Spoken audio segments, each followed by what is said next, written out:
Dans cette vallée, Fondjomonkwet, localité du département du Onkam, située à 10 km du centre urbain de l'arrondissement de Banja, sur la nationale numéro 5. Le groupement compte 7 chefferies de 3e degré et plus de 10 000 âmes. Ils vivent sur l'ensemble du territoire. Fondjomonkwet dit son nom de l'un des premiers chefs supérieurs régnants.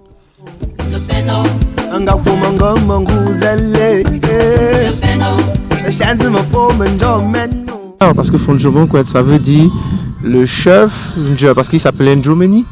Et l'abréviation de Ndjomeni, c'est Ndjomeni, mais on disait c'est le chef, pour dire le chef Ndjomeni.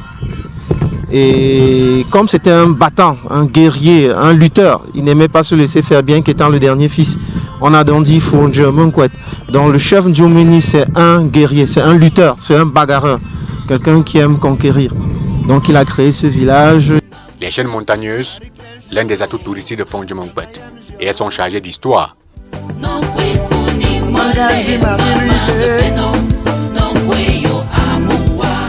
On dit que pendant la période de la guerre pour l'indépendance, la période du maquis, si on peut l'appeler comme ça, où les nationalistes luttaient contre les colons et tout ça, tous les villages de l'Ouest pratiquement, où il y avait la rébellion, se réfugiaient à Fondjomonkwet. Parce qu'on a de la vallée et les gens avaient où pouvoir se cacher lorsqu'il y avait des hélicoptères qui passaient. Donc on retrouvait les ressortissants de la Menoie, des Bamboutos, de la Grande Mifi. Au pied de ces chaînes montagneuses, on trouve la vie. L'eau potable sort fraîchement des mineurs du sous-sol. Et tous les soirs, la petite Olivia et ses sœurs viennent s'approvisionner.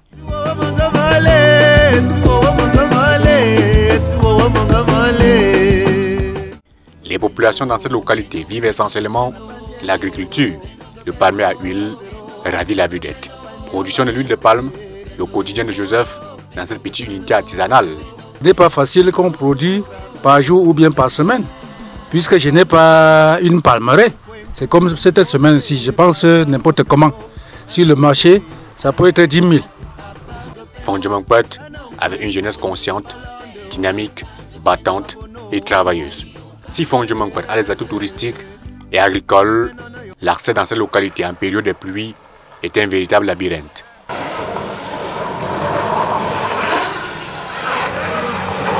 Il faut faire face à plus de 25 collines de Fondjomonkwet pour franchir le centre urbain de Banja. Ici à Fondjomonkwet, la route est vraiment pénible. Il n'a pas tellement plu, hein. C'est juste une petite pluie et grosse difficulté pour monter. Très difficile, très difficile.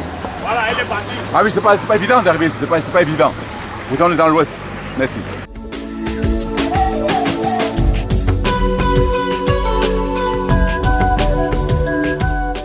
Ainsi s'achève notre petite incursion dans les profondeurs de la région de l'Ouest Cameroun, plus précisément dans le département du Onkam, arrondissement de Banja. Ici à Fondjomonkwet, Baudelaire Moifo pour Vision 4 Télévision.